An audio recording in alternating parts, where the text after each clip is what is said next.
আমি হুজুরকে বলি, বাবা যেটা কথা ছেড়ে দাও। আচ্ছা বাবা বলা ভুল হবে, আমি বলছি ঠিক আছে বলবো না তো নাকি। আওয়াজটা যা গর্জন যা হচ্ছে, বাপরে বাপ। তাহলে আমি এটা আত্মবিশ্বাস নিয়ে বলতে পারি, ভাঙড়ের বঙ্গোপসাগরে যদি যেতে হয় তাহলে ছোট ছোট খাড়ি নদী আছে তো নাকি, ছিঁড়ে আছে, খাল আছে। আমি যদি কলকাতায় যেতে চাই এখন ঘটকপুকুর হয়ে, আমার ওই ছোট ব্রিজটা তো পায়, তবে আমি মা ব্রিজ ধরবো তো। বা হুজুরের চামচা বাবুরা যারা আছে তারা বলে দিক। এখন তো আমি বলি নে, তারপরে এত আওয়াজ হলি বললে কি হবে। এই যে অশান্তি অরাজকতা বিশৃঙ্খলা ভাঙড়ের মাটিতে ওরা করছে, করুক, আমাদের কোনো কর্মীরা না যেন করে, এটা আমি সকলের কাছে অনুরোধ করব। 20টা দিন ধৈর্য ধরে থাকুন, মাথা ঠান্ডা করে থাকুন। 1 তারিখে ভোট, শপথ নিন, মা বাবার পায়ে সালাম করে শপথ নিন যে এই ভাঙড়ের মাটি থেকে এই কুলাঙ্গার দলটাকে এখান থেকে একেবারে সমূলে উৎখাত করব। সেই দায়িত্বটা আপনারা সকলে মেনে নিন। এই দায়িত্বটা আমাদের তৃণমূল কংগ্রেসের কর্মীদের নিতে হবে। আমরা জানি ভাঙড়ের আমাদের দায়িত্বশীল নেতৃত্ব, দায়িত্বশীল কর্মীরা আজকে দেখলেন বৃষ্টি বাদলা ঝড় তুফান সারা দিন চলছে দুপুরের পর থেকে। অনেকে বলছিল দাদা মিটিং হবে, আমি বললাম মিটিং হবে, কিন্তু যেভাবে আজকের এই সবজি মার্কেট, কালকে যে যাত্রাপালা দেখলাম সেই মাঠের মাঝখানে একটা স্টেজ করে যে যাত্রাপালা শুরু করেছিলেন, সেই যাত্রাপালার আজকের আপনাদের জমায়েতের মধ্য থেকে তার অবসান হয়ে গেল। ওই যাত্রাপালা আর কেউ দেখবে না, আর কেউ শুনবে না। আমি তাই আপনাদের কাছে অনুরোধ করব, 23 তারিখে আমাদের প্রিয় নেতা, প্রিয় সাংসদ, বাংলার যুব সমাজের আইকন, সারা বাংলা এই মুহূর্তে তৃণমূল কংগ্রেসের কর্মীরা যার দিকে তাকিয়ে আছে, তিনি আমাদের নেতা অভিষেক বন্দ্যোপাধ্যায়। আমি আবেদন অনুরোধ করেছিলাম যে দাদা ভাঙড়ে একটা মিটিং করতে হবে। তিনি আমাদের ডাকে সাড়া দিয়ে তিনি 23 তারিখে আসবেন এবং তিনি এই কথাটা বলেছেন, আমি 23 তারিখে যাব। আর ভাঙড় বিধানসভার দায়িত্ব আমার, যেমন ডায়মন্ড হারবারে আমার লোকসভা আছে, তেমনি সেখানে যেমন করে কাজ করি, উন্নয়ন করি, ভাঙড় বিধানসভা আমার নিজের কাঁধে তুলে নেব। এর নাম হচ্ছে অভিষেক বন্দ্যোপাধ্যায়। তিনি সেই কথা সেদিন ঘোষণা করবেন। আমি তাই বলি, আমি হুজুরকেই বলি, হুজুরের চেলা চামচা দুজন বাজারে আছে, একটু শোনা দরকার। কি শোনা দরকার তো নাকি? হ্যাঁ শোনা দরকার। হুজুর একটা বাজার গরম করে দিল গত 1 মাস আগে, আমি ডায়মন্ড হারবারে দাঁড়াবো, কি বলেছিল নাকি? হুজুর এমন বাজার গরম করে দিল, বলল তৃণমূল কংগ্রেসের খোঁটা নড়ছে, খোঁটা নড়ছে, খোঁটা নড়ছে। কখন বলছে খাট নড়ছে, কখন বলছে চেয়ার নড়ছে, কখন বলছে টেবিল নড়ছে। তা আমরা বললাম যে হিম্মত থাকে তো বাবা তুই এসে একবার দাঁড়া, লেজে গোবরে করে ছাড়বো। হুজুর দেখলাম লেজটা গুটিয়ে নিয়ে হুজুর পালিয়ে চলে গেল, লেজ গুটিয়ে নিল। তারপরে বলল আমি বসিরহাটে দাঁড়াবো। খুব ভালো, আমাদের প্রার্থী শাইনী ঘোষ এসে গেছেন, তাকে ধন্যবাদ জানাই। কিছু করার নেই, প্রাকৃতিক দুর্যোগ, ও কষ্ট করে আসছে সেই যাদবপুর থেকে। আমরা ভাঙড় বিধানসভার পক্ষ থেকে ধন্যবাদ জানাচ্ছি।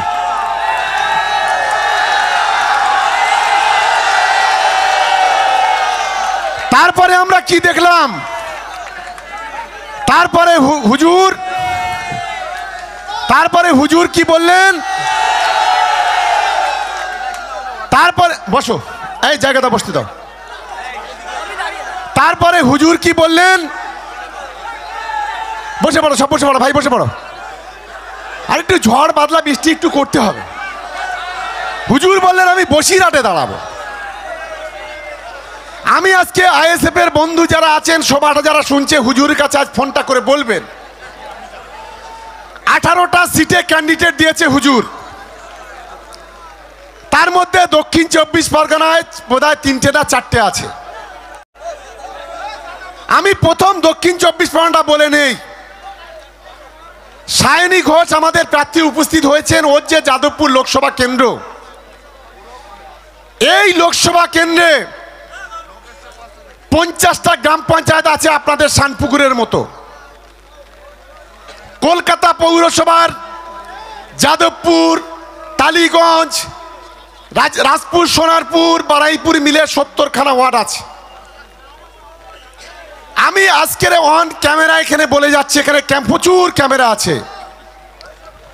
আমি আপনাদের বলি, হুজুর কোন ওয়ার্ডটাতে জিতবেন আগে থেকে ঠিক করে আমাকে বলুন। 70টা ওয়ার্ডের মধ্যে যদি একটা ওয়ার্ড হুজুর তুমি জিততে পারো, আমি আজকের কথা দিয়ে যাচ্ছি 4 তারিখের পরে আর রাজনীতি করব না, নাক দিয়ে চলে যাবো। এটা দায়িত্ব নিয়ে বলে যাচ্ছি।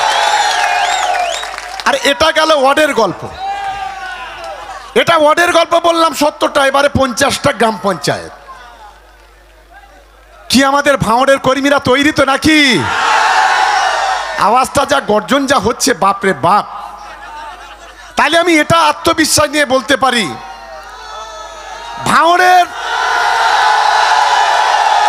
ভাঙড়ের যে 13টা গ্রাম পঞ্চায়েত আছে, এইটা নিয়ে মোট 50টা গ্রাম পঞ্চায়েত এরম আছে। হুজুর ঠিক করে দিক, এই 20 দিনের মধ্যে একটা ফেসবুক লাইভ করে বলে দিক, বা হুজুরের চামচা বাবুরা যারা আছে তারা বলে দিক। এখন তো আমি বলিনি, তারপরে এত আওয়াজ হলি বললে কি হবে?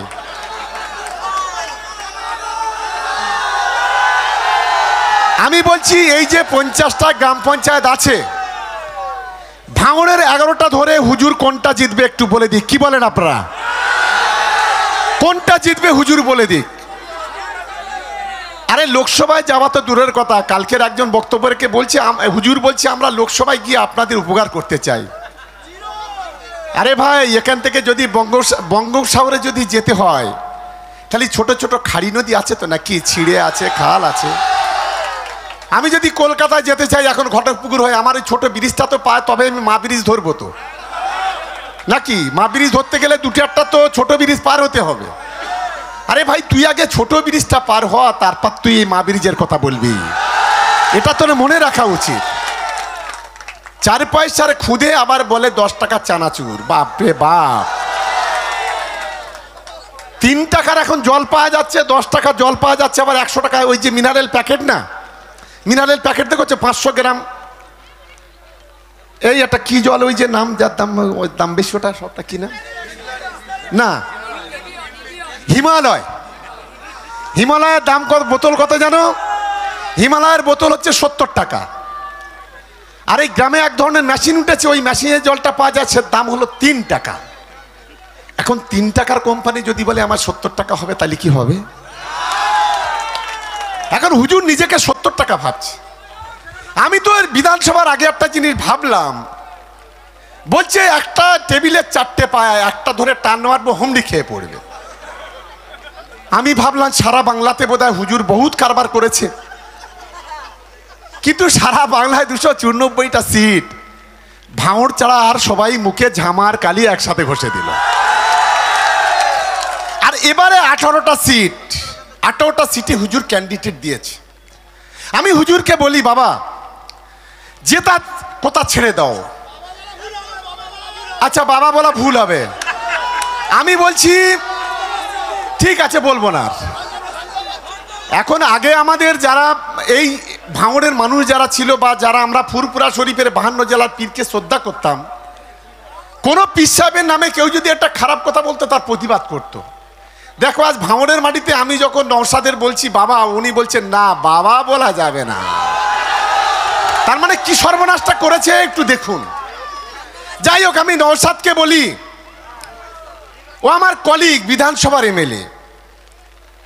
আমি বলছি বাবা, আবার সেই বাবা, এই 18টা যে সিট, 18টা যে ক্যান্ডিডেট দিয়েছো, এই 18টা ক্যান্ডিডেটের 2 নম্বর, 3 নম্বর, 4 নম্বর, 5 নম্বর হওয়া ছেড়ে দাও, আর জেতার স্বপ্নটা ছেড়ে দাও।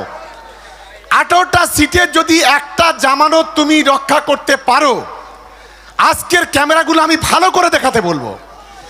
18টা সিটের যদি একটা ক্যামেরা, যদি তুমি একটা সিটে যদি তুমি জামানত রক্ষা করতে পারো, আমি সায়নী আছে, ও তো লোকসভায় যাবে, আমি 5 তারিখে বিধানসভাতে গিয়ে রিজাইনটা দিয়ে দেবো। এটা আমি আজকের অন ক্যামেরা বলে যাচ্ছি, আমি কথা দিয়ে গেলাম, এটা আমি আজকে দায়িত্ব নিয়ে বলে যাচ্ছি।